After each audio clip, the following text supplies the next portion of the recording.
കണ്ണെത്താ ദൂരത്തോളം പരന്നു കിടക്കുന്ന കാപ്പിത്തോട്ടങ്ങൾക്കും അപ്പുറം വന്യമായ കാടിന്റെ നടുവിലാണ് കരിമല ബംഗ്ലാവ്.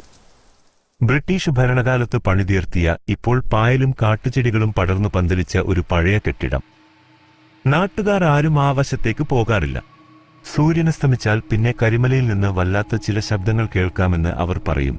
ചിലപ്പോൾ ഒരു സ്ത്രീയുടെ നേർത്ത കരച്ചിൽ, മറ്റു ചിലപ്പോൾ ഭാരമേറിയ ചങ്ങലകൾ വലിച്ചിരയ്ക്കുന്ന ഒച്ച. സാഹസിക സഞ്ചാരിയായ ദേവനും അവന്റെ സുഹൃത്തും ചരിത്ര ഗവേഷകനുമായ ഹരിയും വയനാട്ടിലെത്തിയത് ഈ നിഗൂഢതയുടെ ചുരുളൊഴിക്കാൻ വേണ്ടിയായിരുന്നു. നമ്മൾ തിരിച്ചു പോകുന്നതാണ് നല്ലത് ദേവ. ഈ മഴയത്ത് കാട്ടിൽ കയറുന്നത് ബുദ്ധിയല്ല. ആകാശത്ത് കറുത്ത മേഘങ്ങൾ ഉരുണ്ടുകൂടിയിരുന്നു. വന്യമായ കാറ്റിന്റെ ഹോം എന്ന പോലെ മരച്ചില്ലകൾ ആടിയിരഞ്ഞു. ഭയപ്പെടേണ്ട ഹരി, ഈ കരിമല ബംഗ്ലാവിന്റെ ഡയറി നിന്റെ കയ്യിലില്ലേ? അതിൽ പറയുന്ന ആ നീലക്കല്ല്, ദ ബ്ലൂ സഫയർ, അവിടെയുണ്ടെങ്കിൽ അത് കണ്ടെത്തുക തന്നെ വേണം. അതൊരു ചരിത്രമല്ലേ? ദേവൻ തന്റെ കയ്യിലെ ടോർച്ച് വെളിച്ചം മുന്നോട്ടടിച്ചുകൊണ്ട് പറഞ്ഞു. അവർ കാട്ടുപാതിയിലൂടെ നടന്നു. പെട്ടെന്ന് കാടിന്റെ നിശബ്ദതയെ ഭേദിച്ചുകൊണ്ട് ഒരു കുറുക്കന്റെ ഓരിയിടൽ കേട്ടു. തൊട്ടുപിന്നാലെ മരങ്ങൾക്കിടയിലൂടെ ഒരു നിഴൽ മിന്നിമറഞ്ഞു. മനുഷ്യന്റേതിനേക്കാൾ നീളമുള്ള, കൂനിക്കൂടിയ ഒരു രൂപം. ദേവൻ ടോർച്ച് അങ്ങോട്ടേക്ക് തിരിച്ചപ്പോഴേക്കും അത് അപ്രത്യക്ഷമായിരുന്നു. രാത്രി 8 മണിയോടെ അവർ ബംഗ്ലാവിന്റെ മുന്നിലെത്തി. തകർന്നു വീഴാറായ മരവാതിലുകൾ കാറ്റിൽ സ്വയം തുറന്നിടുന്നുണ്ടായിരുന്നു. ഉള്ളിൽ കടുത്ത ഇരുട്ടും മണ്ണുപറ്റി പിടിച്ച വായുവും നിറഞ്ഞ അന്തരീക്ഷം. ദേവനും ഹരിയും വലിയ ഹാളിലേക്ക് നടന്നു. പെട്ടെന്ന് ഹരിയുടെ കാലിൽ എന്തോ തട്ടി. നോക്കിയപ്പോൾ തറയിൽ ഒരു പഴയ വെങ്കല വിളക്ക്. അതിൽ രക്തം ഉണങ്ങിപ്പിടിച്ചതുപോലെയുള്ള കറുത്ത പാടുകൾ ഉണ്ടായിരുന്നു. ദേവ, ഇവിടെ നോക്ക്. ഹരി ചുമരിലേക്ക് ടോർച്ച് അടിച്ചു. ചുമരിൽ കരിയും ചോരയും കൊണ്ട് ചില വിചിത്രമായ അടയാളങ്ങൾ വരച്ചിട്ടുണ്ടായിരുന്നു. മന്ത്രവാദത്തിന് ഉപയോഗിക്കുന്ന തരം കോലങ്ങൾ. അതിന്റെ നടുവിലായി പഴയ മലയാളം ലിപിയിൽ എഴുതിയിരുന്നു, അതിർത്തി ലംഘിക്കുന്നവനെ കരിമലയിലെ കാവൽക്കാരൻ ബലി നൽകും. ഇതൊക്കെ വെറും ഭയപ്പെടുത്താൻ വേണ്ടി ആരോ എഴുതിവെച്ചതാണ്, ധൈര്യം സംഭരിച്ച് ദേവൻ പറഞ്ഞു. എന്നാൽ അവന്റെ ഉള്ളിലും ഭയം വിതറാൻ ആയിരുണ്ട അന്തരീക്ഷത്തിന് കഴിഞ്ഞിരുന്നു. അവർ ബംഗ്ലാവിന്റെ മുകളിലത്തെ നിലയിലേക്ക് കയറി. അവിടെയുള്ള ഒരു വലിയ മുറിയിലാണ് പണ്ട് താമസിച്ചിരുന്ന ബ്രിട്ടീഷ് ഓഫീസർ തന്റെ രഹസ്യങ്ങൾ സൂക്ഷിച്ചിരുന്നത്. ഹരി തന്റെ ബാഗിൽ നിന്ന് ആ പഴയ ഡയറി പുറത്തെടുത്തു. ഡയറിയിൽ പറയുന്നത് ഈ മുറിയുടെ തറയിലാണ് ആ രഹസ്യ അറയുള്ളത് എന്നാണ്. ഹരി പേജുകൾ മറിച്ചുകൊണ്ട് പറഞ്ഞു. പെട്ടെന്ന് അവർക്ക് താഴത്തെ നിലയിൽ നിന്ന് ഒരു ശബ്ദം കേട്ടു. ടക്ക് ടക്ക് ടക്ക്. ആരോ ബൂട്ട്സിട്ട് നടന്നുവരുന്ന ശബ്ദം. അത് പടവുകൾ കയറി മുകളിലേക്ക് വരികയാണ്. ഹരി ഭയം കൊണ്ട് വിറക്കാൻ തുടങ്ങി. ദേവ, അത് അയാളാണ്, കാവൽക്കാരൻ. അവർ മുറിക്കുള്ളിലെ ഒരു വലിയ അലമാരയുടെ പിന്നിൽ ഒളിച്ചു.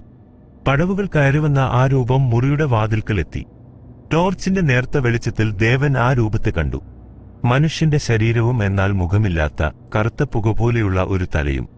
അതിന്റെ കൈകളിൽ നീളമുള്ള ഒരു കോടാലിയുണ്ടായിരുന്നു. വായുവിൽ കരിഞ്ഞ മാംസത്തിന്റെ വല്ലാത്തൊരു ദുർഗന്ധം പടർന്നു.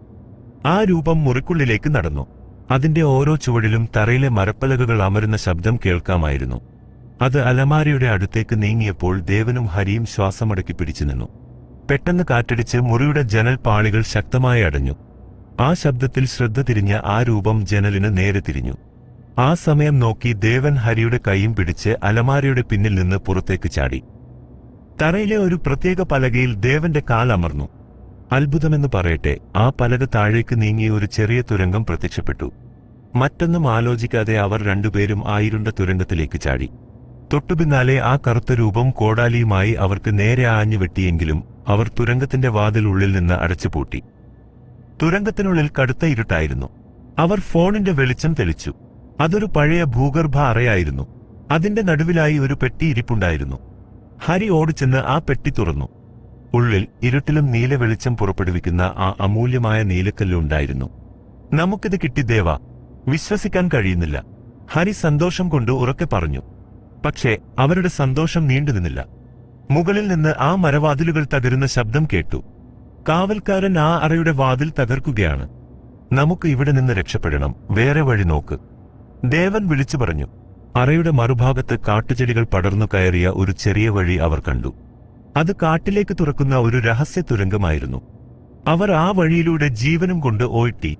പുറകിൽ ആ ഭീകരരൂപത്തിന്റെ അലർച്ച കേൾക്കാമായിരുന്നു. കാടിനെ നടുക്കുന്ന വന്യമായ ഒരു അലർച്ച.